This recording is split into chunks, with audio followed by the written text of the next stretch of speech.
Welcome back to the Warrior Servant Leader podcast. We're so glad you guys are joining us again this week. We have a great guest today. He's an alignment coach and strategist who helps executives, high performers, veterans, and mid level professionals eliminate internal conflict, break identity driven patterns, and make decisions that match the future that they want to create. He's the creator of the CEI ecosystem, which stands for clarity, execution, and impact. A clarity driven operating system built to help people think clearly, execute with purpose, and create sustainable momentum in their lives and careers. And one of his favorite points to make with folks is people don't get stuck because they lack ambition. They get stuck because they're out of alignment with who they're becoming. Their identity is in one place, their behavior is in another, and their responsibilities are in a totally third different place. And the gap between those worlds produces burnout, confusion, and stalled potential. And our guest's mission is simple: close that gap permanently. Welcome to the Warrior Servant Leader podcast. Richard Jack III and his friends, family, and his favorite podcaster calls him Coach Jack. Coach, Yeah. man, it is great to have you here today. Thanks, Scott. I'm happy to be here.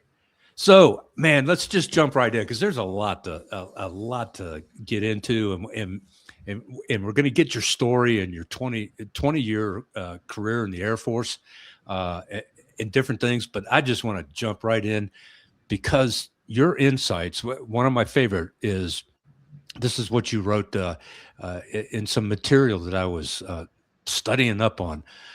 Most high performers don't burn out from pressure. They burn out from misalignment, and they don't crash dramatically. They drift quietly. Tell us about that from your experience and everything. Yeah. So when you make that statement, it comes from the perspective that in many cases our identity is handed to us, and as we go along in life, we never check to evaluate, is this who we really are and what we're doing. So if you think about a leader, not just my time in the military, when I would join the military, my identity was pretty much given to me. I came in at 18 years old. I joined the Air Force and I became an air traffic controller, and I was taught what it is to be a professional airman and an air traffic controller. And for 20 years, that's my identity. Live mission, missions first. I mean, that was the Air Force motto. Mission comes first, and everything else is secondary to the mission. And you focus on the mission, and that's great. But it comes a point in time as you transition through life that if you're not careful, you after I retired from the military, I realized that I'm still operating from that mindset Mm-hmm. when in reality, the environment around me has changed. And it didn't happen all of a sudden. It happened overnight when I stopped and started paying attention to how are you really living? Do you really need to do this again? Or is this really aligned to where you're trying to go? Is what you learn and the way you're behaving and performing, is that going to get you to where you want to go? And that's when I detected that that I've been drifting for a while without any clear cut direction as to who I want to become or what I really want to do. And I've seen a lot of military veterans who transition often struggle with that identity piece. Yeah, and man, the same is true in law enforcement. I used to ask young cops, "What would you do if you could not be a cop?" And if they said, "Oh, I don't know," that tells me A, they're not thinking about their future, and B, their identity is that badge and gun, and 100%. that can be taken away in law enforcement. That can be taken away from you. Well, in any career, you get hit by Right, a car. Seconds, right. I mean, seconds, your life can change, and and particularly with younger folks, like in the military, that you come in at 18, and the science out there that, and I'm not a scientist.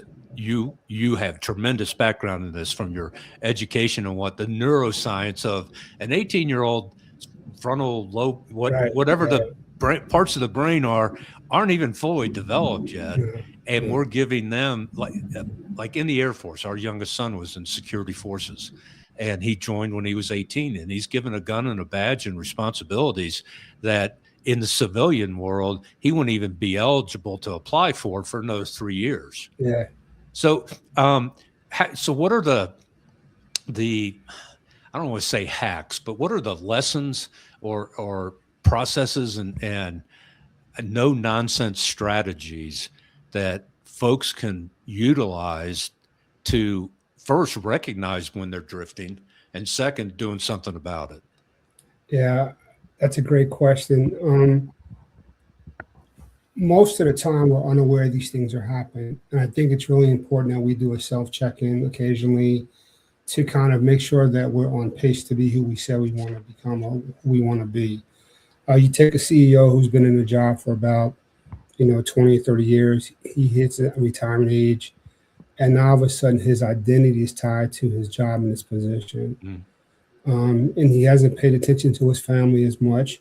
There's some things that he or she may have not have done that they think they missed out on.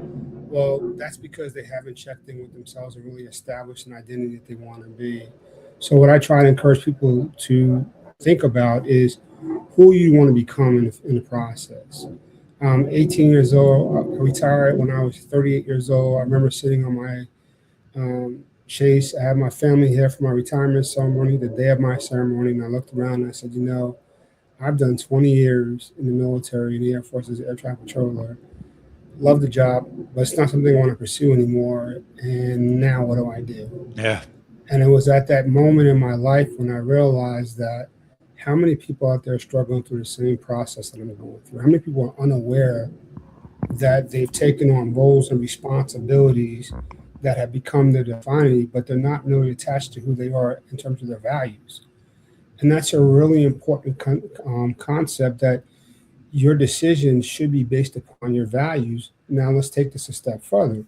If you're in a job for 20 or 30 years and you're making decisions based upon performance measures, KPIs, I have to get this done, stat sheets or profit sheets and things of that nature, but they're not aligned to who you truly are as an individual internally, that leads to misalignment. It leads to bottleneck and burnout. It leads to confusion because you're doing things that go against your internal infrastructure as who you truly are internally. Wow. And you actually have a clarity assessment, a tool that, and I'll repeat this later for the listeners, and it'll be in the notes. But your website, RJ, the initials, RJ, the number 3, consultants.com, and then go to the clarity assessment. Yes. And it's a free tool that anybody can. 100%. Yeah. And that will be that first step in seeing what that misalignment might be. And I think we all, I retired when I was 54. Well, semi-retired, I guess. I left the full-time law enforcement after 26 years. And one of the things that I had learned, because I started late, I didn't become a cop till I was 28. But one of the things I had learned through study and research and experience is once you're out, you're out. You're not one of us anymore. It's kind of in the military. Either you're active duty or you're a veteran. Whoa. Man, I don't know what that was in my headphones, but that woke me up. And in law enforcement, when you're out, you're out. You're not an officer anymore. And I retired at the executive level. I was a major, and you're even more distant from the front line, or in your case, if you're an NCO, you're way out of touch with that first 3 tier, that airman, that's that A1C. So, what are things that you've learned that as you are progressing towards that? We called it our KMA day. Kiss my, that you knew when you had your 25 and had your age that you could just pull that, go, hey, I'm done. But if you haven't done any planning, what do you recommend to people? When do you start planning for retirement, and what do you do in that planning, as opposed to retiring and then you go after 6 months, I'm really bored playing golf every day, or my wife's really sick and tired of having me around the house all the time, and she says go find something else to do. And what are you going to do? Go to Walmart, be a greeter if you haven't done any planning. So what do you recommend? I recommend that you find your identity in your future. I think that the day you enter whatever endeavor that you choose to do so, you look at the long-term plan. Um, my career has been one of service, and without really having a direction or identity, I found things that were aligned with me wanting to provide service to people. I became a school counselor. I built a nonprofit for youth to kind of teach leadership, image, financial management, etiquette training, and personal development to youth. And now I'm a coach. And what I've learned along the way is that if you don't have an identity for yourself in terms of what you're becoming, then life will take you wherever it wants to. So it's really important to establish a long-term plan, work towards that plan, but live in the present moment is what I encourage people to do. And sometimes that can be a bit of a challenge because a lot of times we really don't know what we want to do. But that's primarily because I don't think we've ever stopped and really thought about it. Excuse me. You're all right? Got a tickle in my throat. Okay. One of the things you talk about in that being grounded and forward looking is you've talked about in some of your writings and whatnot this the weight of leadership and why it breaks people. And not only it's not just being in a position of leadership. You got the bars, stars, or stripes kind of thing, but you can be have no title but be looked up to as a leader in your work unit, obviously in your family unit, in your neighborhood community, your church or faith life. What is the emotional cost that a lot of people in leadership positions are surprised to find themselves paying the price? Yeah, I think that leadership leads to somewhat of a level of isolation. Right? I think that the higher you go or what position you hold, it can create these vacuums where you become disconnected or you limit access that people have to you because you have to make decisions that may be unfavorable, and it helps you get clarity. And I think when that happens, you find yourself feeling more and more isolated, overwhelmed, and kind of hitting some level of exhaustion, especially in smaller companies where you're the bottleneck, you're making all the decisions, or the team is not trained up the way you want them to. You're expanding, and at the same time, you're still trying to maintain the connection, but the work is pulling you away, but yet you still have to make all the decisions.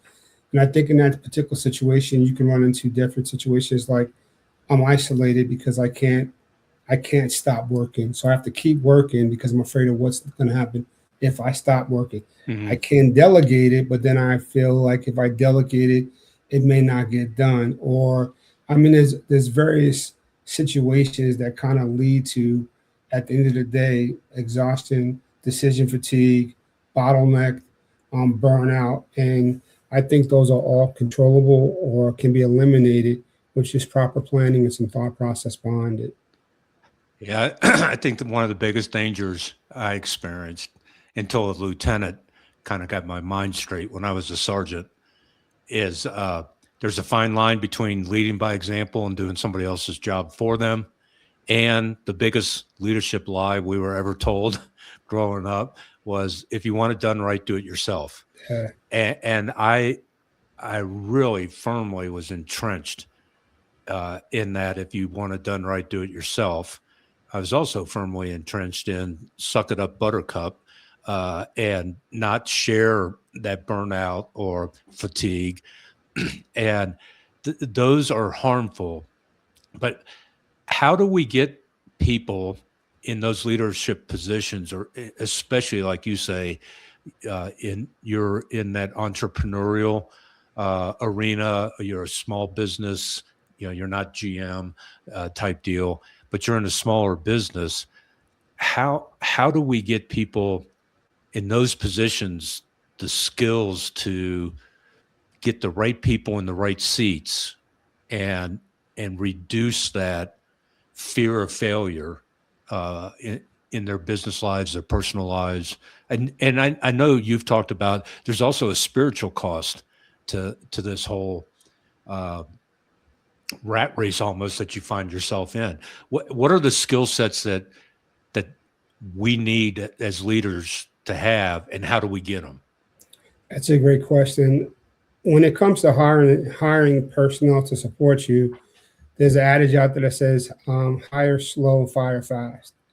I think a lot of times in business, we hang on to individuals that may or may not, that we identify that we know that they're not helping the team, or they're a liability, and yet we hold on to them in hopes that they're going to get better over time.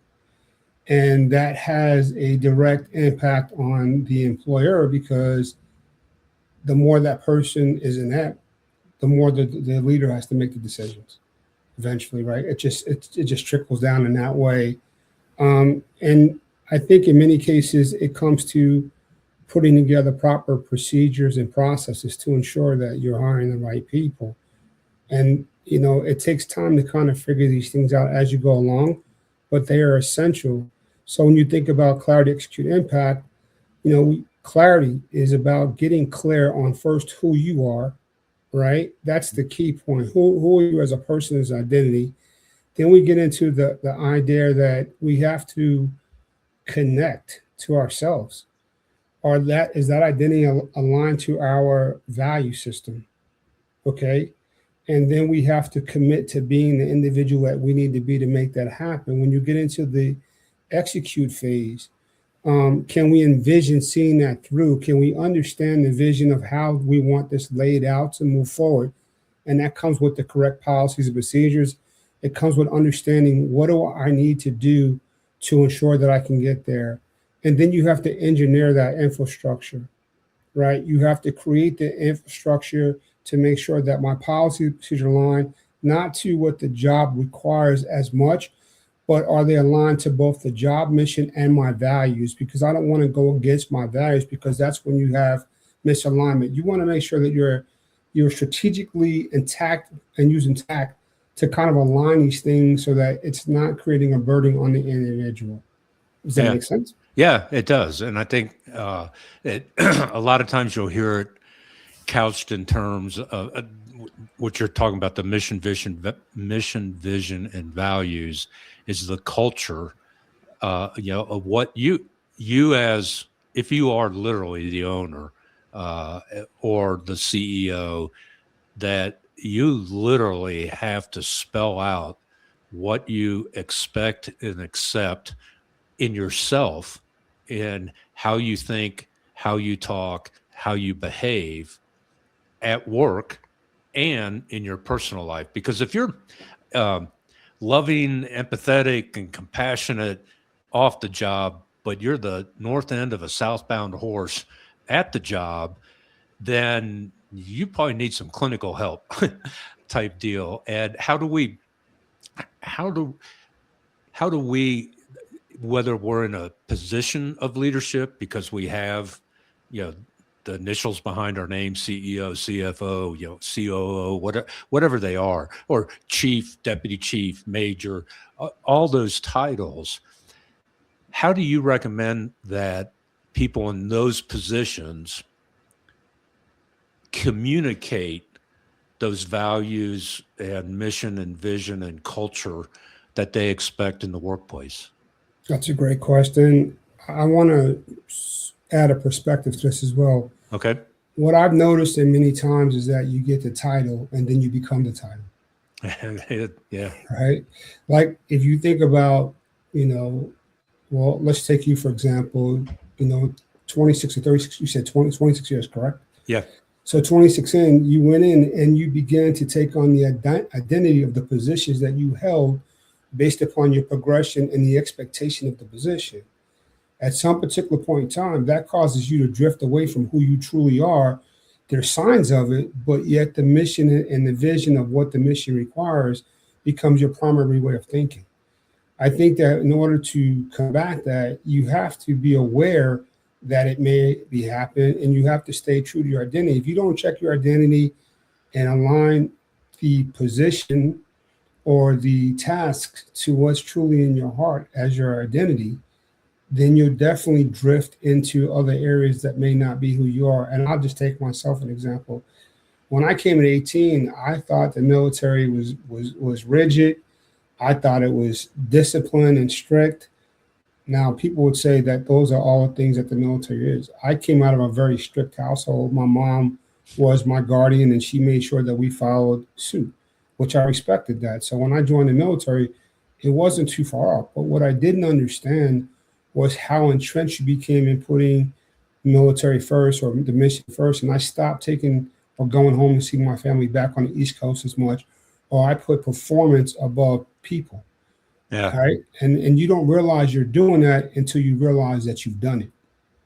Or somebody brings it to your attention, because I and I've shared this before, and I know exactly what you're saying, is that my wife did not share this with me until after I retired.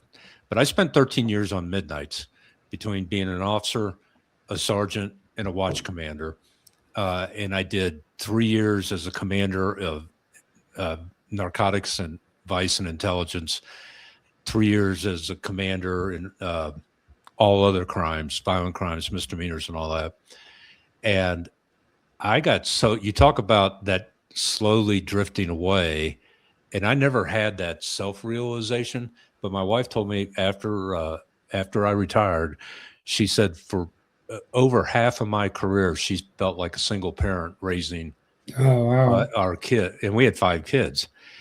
And if you had asked me back then, hey, what do you value, I would have given you the expected answer: faith, family, friends, right, and in that order.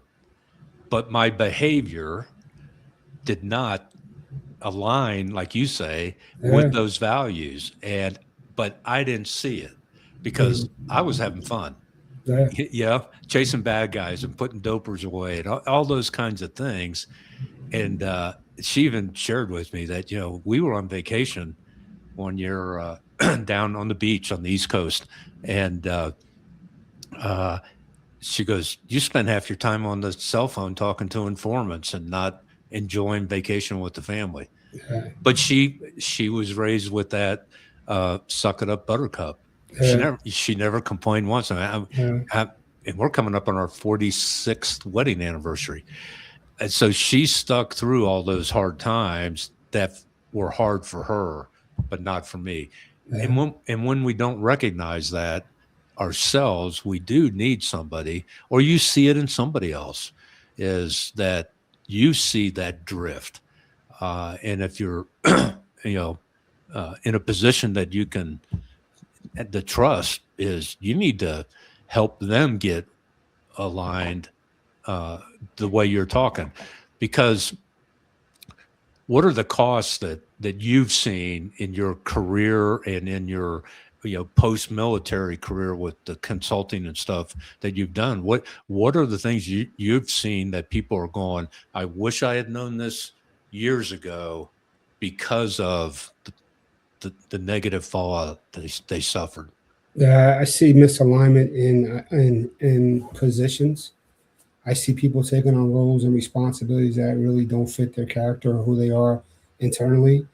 I've seen people reach burnout. And as they go through these different transitions, they have no more better, they're not, how can I say this? They still have not aligned their values with their identity. So every transition leads to more confusion.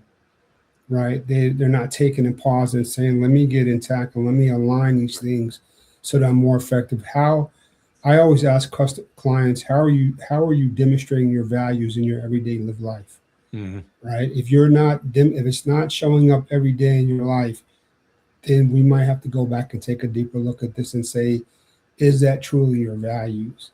And you can normally tell how a person feels or if they're aligned by how they live their values according to what they're saying, right? Their values and is it showing up in their action in every day. I've been misaligned a couple of times, and I'm like, oh, I didn't know I was misaligned, and now I have to go back and readjust and figure it out. I think in many cases, though, we don't teach this kind of stuff. My journey has been through personal development. I've been a personal development coach since 2017. I've teach the same concepts to youth because I want them to understand and value that every time you go through life, you have an opportunity to live according to values that you believe. And if they're not there, you have to have a conversation. You have to have a conversation with yourself to make the necessary adjustments to stay aligned. And usually the youth I picked up on pretty good. In my coaching clients, my adult clients, I always get the aha moment when you point out that you said this, but you're actually doing this. Yeah.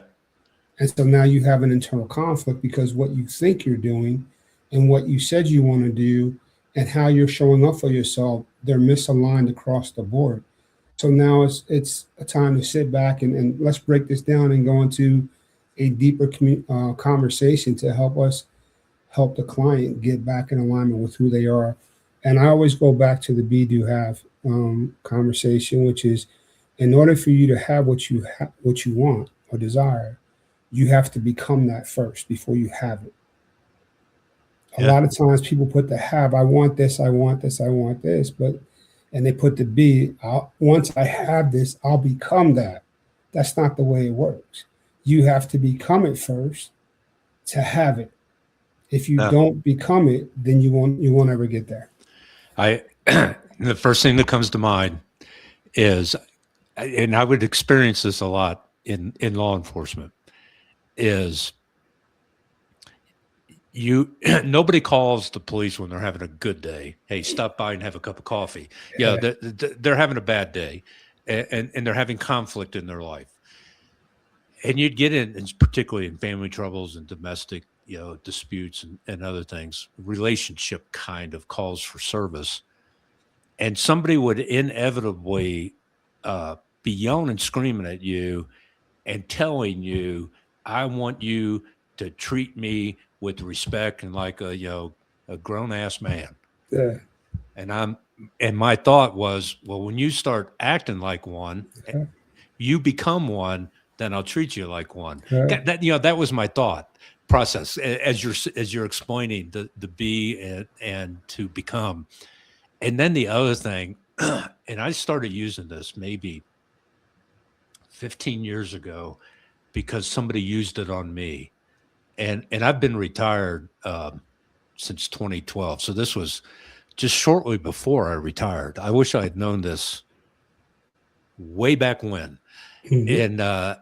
And this was the tool they told me to use to help me define who I want to be, who I want to become. And they called it a life sentence. And they told me, and I have people do this now in training. Take a piece of paper out and write down the one sentence you want people to say about you at your funeral. Yeah. And that's your life sentence. Your life summarized your impact on that person in one sentence.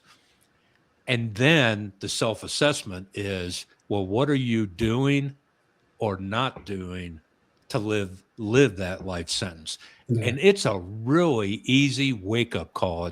It's not, you don't have to, sit in a room and cross your legs and, go, and meditate and everything. It's really that simple. Is what do you want people to say about you at your funeral?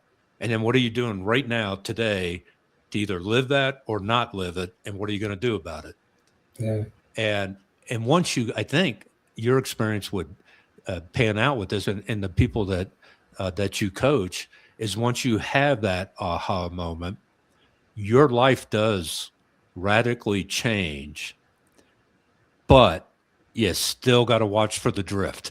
Yeah, absolutely. Absolutely. It's funny you said that because when we built Gentlemen by Choice, which was my nonprofit, one of the reasons why we built it was out of necessity. And what we saw was that the youth were going to school behaving in a negative way, or not popular way. I won't say negative, in a not popular way with the teachers. And what we decided to do was take 25 to 40 young men, and we said, we're going to form this organization called Gentlemen by Choice, and you're going to be part of this. And you need to understand the value of being a gentleman and what is entailed in that. Mm-hmm. And because we gave them an identity, and we said, oh, by the way, a gentleman treats a female or a lady in a particular way, and we encouraged them to think about that. And what we saw is a change in behavior in school and at home when they started putting the idea that I'm a gentleman and I need to treat females, women, or ladies a particular way. They start to morph into that. Mm-hmm. And so the power of identity is such an important concept that people overlook or not aware of, because a lot of us are using, I like to call them operating systems, right? When you're a child, you're giving these thought processes and identities that are not necessarily yours, but they're ones that we adapt and we assume they're ours. It comes a point in time when you have to, like a computer, update or upgrade your hardware, your operating system, so that you can make better decisions, better choices for where you want to go in your life. A lot of people still operating from old operating systems that those values was never theirs. Yeah. I go home sometimes and my mother and I have these conversations, and she'll get on me and I explain to her, that's how you see it. My operating system now doesn't allow me to see it that way because I've upgraded, I've changed my perspective. I see things differently. I've had more exposure. So a lot of times I think people are unaware that they're actually walking around with an operating system or value system or identity that was never theirs in the first place. It was based upon who they were with when they were children, and what the environment required at that time. Yeah. Yeah. And we're seeing it today in the workforce.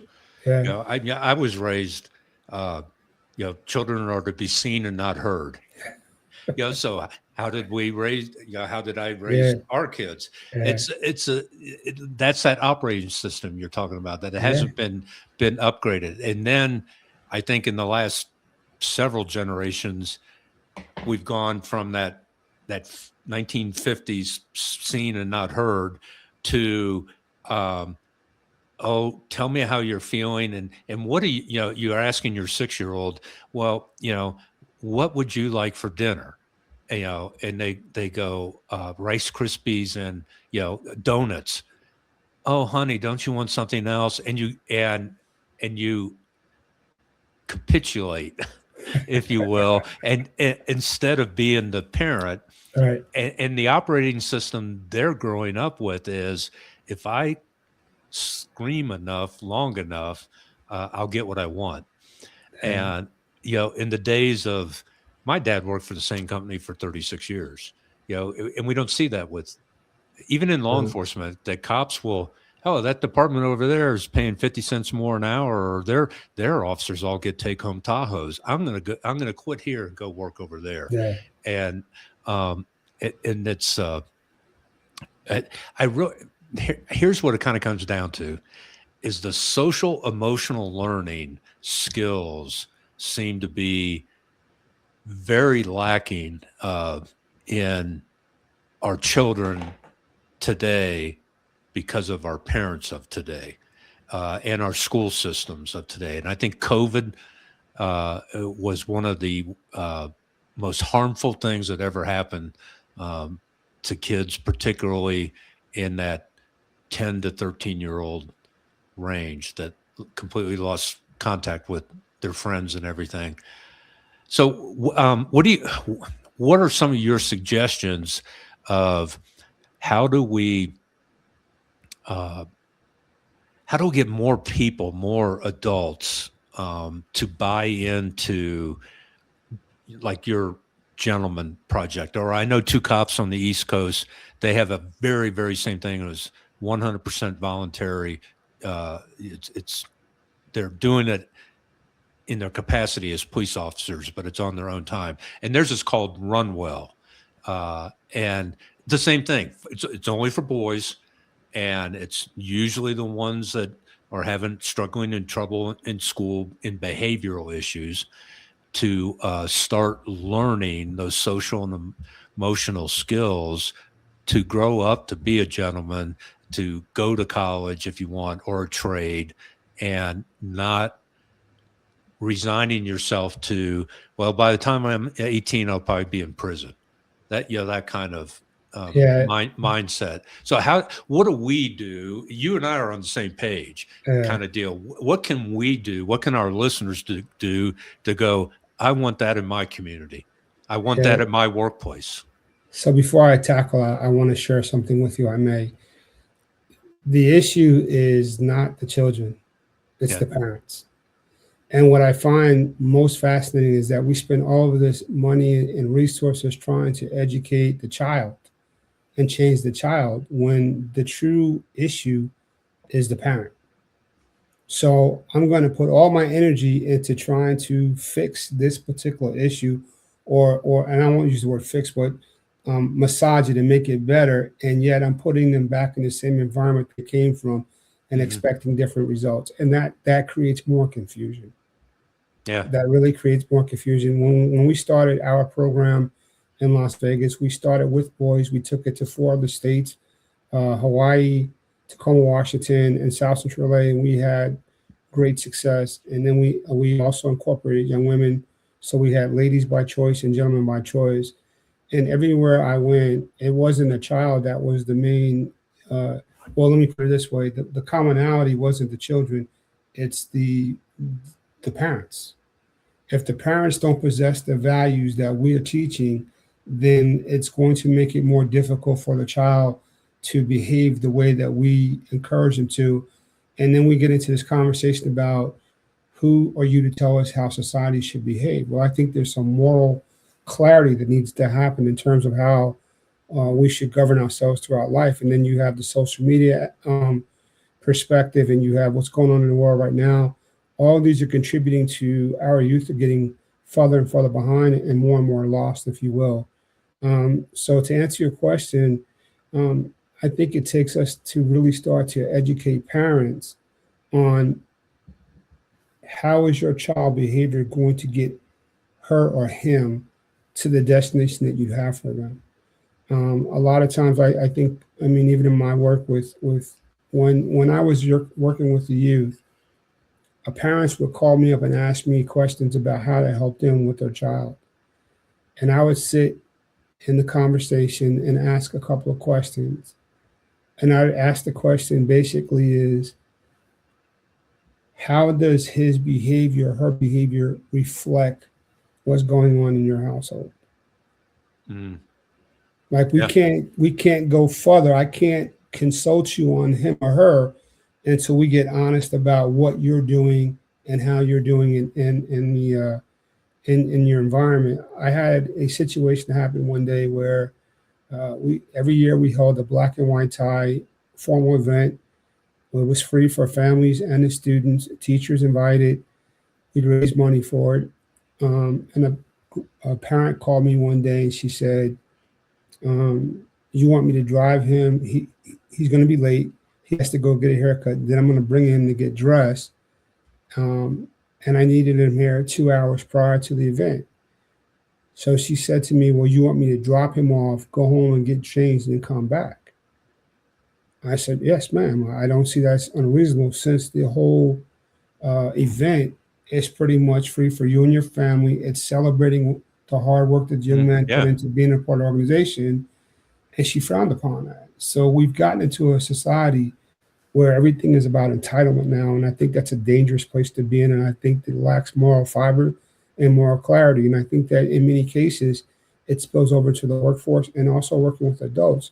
A lot of adults that I've talked to, there's an expectation to achieve something without the work that's required to get there. Yeah, absolutely. One of my favorite books is on that very topic, Ryan Holiday's "Ego is the Enemy," Yes, sir. and that and it is kind of ironic, if you will. People will be so quick to judge other people and tag them with, yeah, oh, you were born with a silver spoon in your mouth, and but then they won't have that same self-assessment of, hey, like you're saying, mom thought it was unfair that she would have to drive home, change clothes, and come back. Yeah. And and it comes down to it literally comes down to ego that we get so. And I'm going to put it in a biblical terms. Judas was so egotistical that he thought he knew better than God and than Christ about how the Messiah should, you know, come back, come and behave, and that he betrayed Christ, thinking I'm going to accelerate, you know, this whole Messiah and overthrow the Roman Empire and this, that, and the other thing.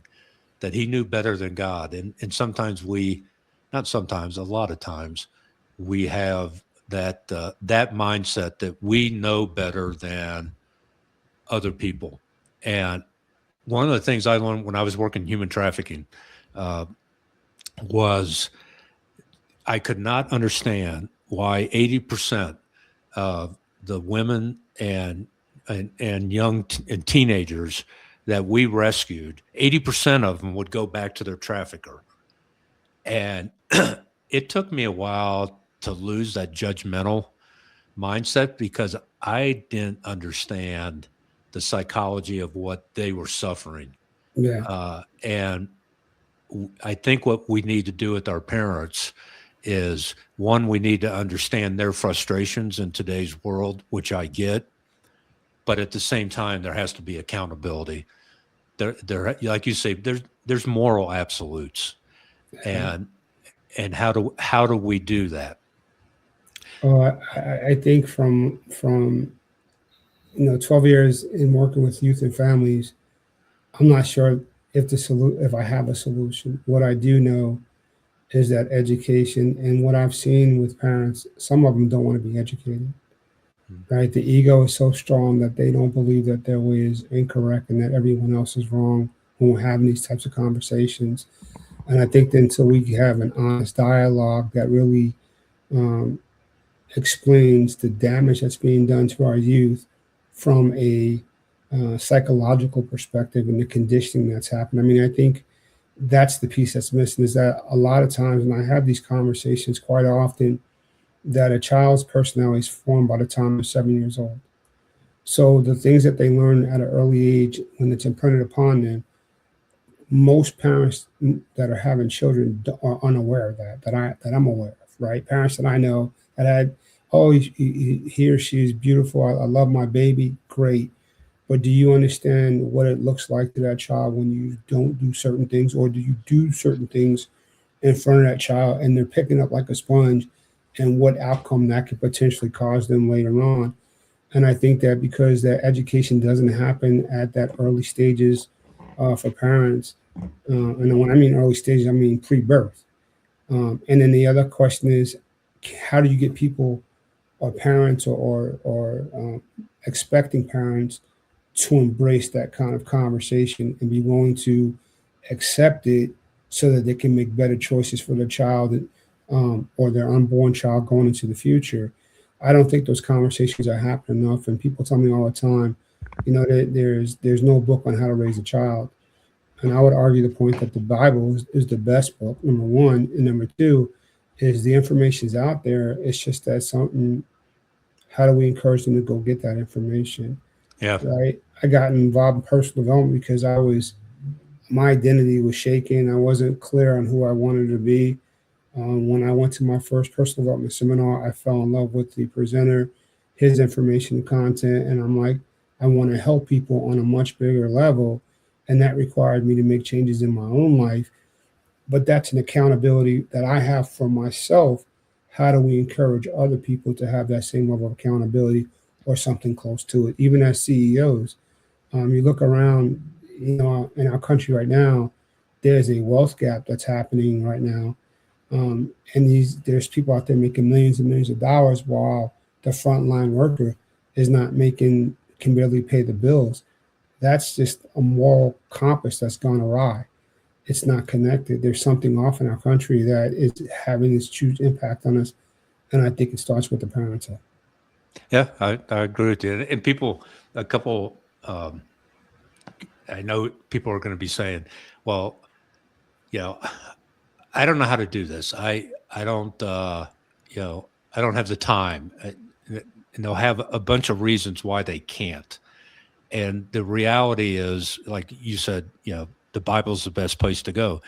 And there's probably people rolling their eyes going, yeah, where in there does it tell me how to raise a rambunctious, terrible twos, child or whatever?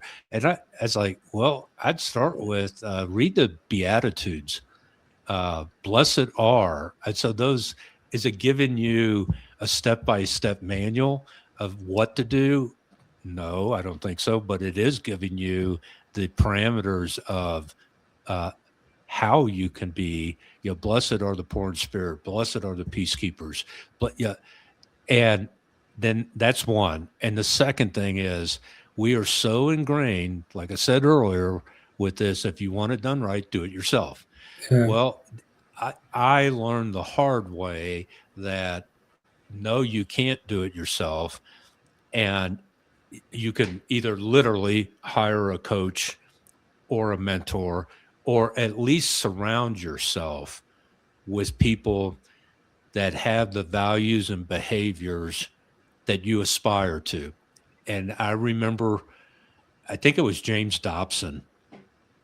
And I don't remember if I read it in one of his books or heard him on a radio show, but he said it's really this simple: is for parents, look at the 5 kids that your child hangs around with the most.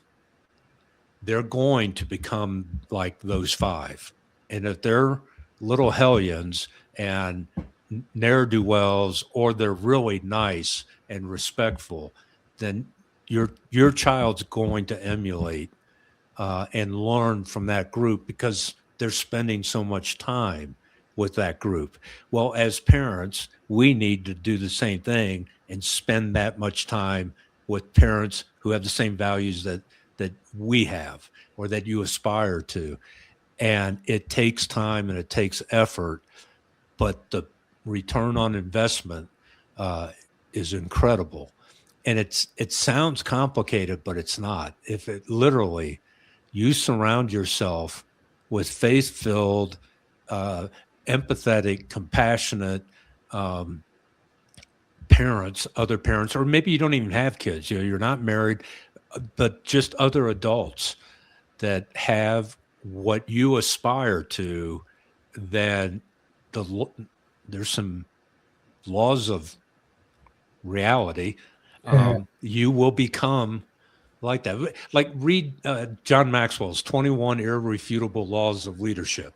Yeah. Every single one of them is scripture-based. Mm-hmm. Every one of them. But he applies it to McDonald's and coaching, professional coaches. He talks about all these different career paths that people are in, and those 21 irrefutable laws of leadership. And I literally, because I know John, he trained me like back in 2013, that literally everything he writes about is scripturally based because he was a pastor before he broke out into the leadership arena. So it's not that difficult, but you have to live it intentionally. Well, you have to want it too. I think in many cases, I grew up in very challenging times with a single mom, 4 children in New Jersey, living in government housing. And we often get into these discussions about how we all came out of the same household and all have different perspectives of life. Mm-hmm. And for me, the military added values that I didn't understand before. Like there's a difference between success and survival. Success looks a lot different, right? So until you surround yourself with people that are doing the things that you want to do, and until you become, they call it the law of proximity, until you get close to those individuals, you really don't understand what it takes to, and it just becomes a dream. But once you're around them, that idea becomes a reality because you're picking up the skill sets, the knowledge, the habit, just by being associated with them. I think a lot of us, back to your point earlier, the ego is a huge piece of that. I don't want to do that. It's no different than a CEO. They might reach a stage in their life where they're not willing to change or adapt or learn something new, that's costing their identity, that's costing their health, that's eroding their values or their moral standards. These things happen in so many different ways, and we are living in some challenging times because life has sped up, right? No longer can a parent tell me or an individual tell me I don't have time for this. I would argue that you don't have time not to do it anymore. You don't have time not to invest in yourself and become more knowledgeable because of the rate in which things are changing. You don't have time not to look at your employees or the people that you're working with and give them the empathy and understanding and encourage them to develop themselves. One of the things I loved about the military is that most of the older gentlemen that I work with knew they had 20 to 25 years at tops when they were retiring. Their job was to train me, no matter what the situation is, to be combat ready. Well, I think that's the same thing in life. I think the idea nowadays is I'm going to hold on to it. I'm going to hoard it. I'm not going to share with you. I don't think that's the reality of today's world. I think things have gotten so hectic and gone so fast that we owe it to each other to educate as much as we can in the best way that we can in preparation for what's to come tomorrow. Because I'm concerned about our youth. I'm concerned about our leaders being burnt out and being tired because of the things that's going on. And it's a system that we can't slow down right now. Yeah.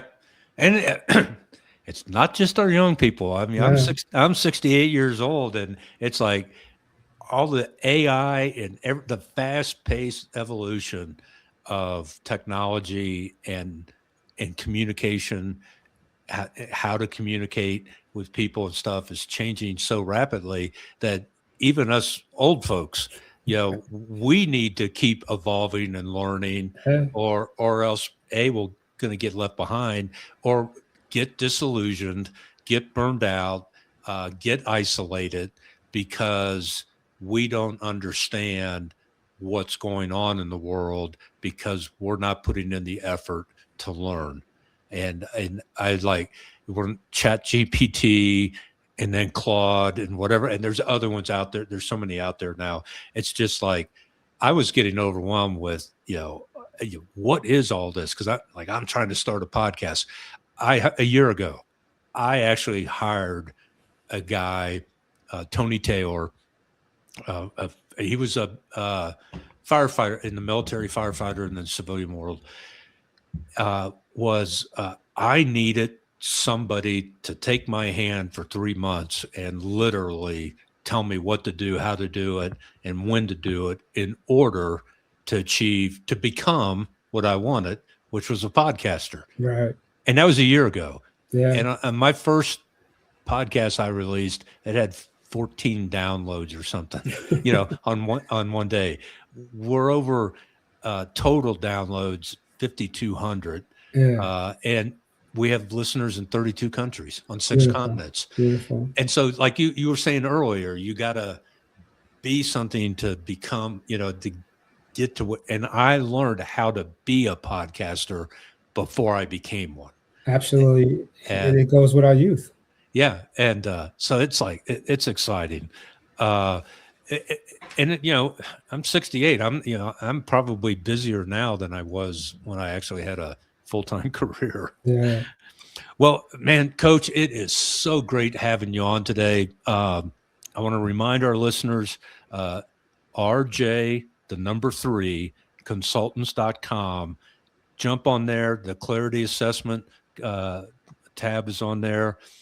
Take 5 minutes of your time to take that assessment and get some insights, and then reach out to somebody if you don't think you have the skill sets and the commitment to work on your clarity and impact and execution. Get somebody in your life that can help you do that. Any final, if you had one final word of advice, a golden nugget, what would it be? I think the biggest golden nugget I can leave with anyone is that if you don't choose your direction, the world will choose it for you. and that it's up to you to choose the direction that you want to go.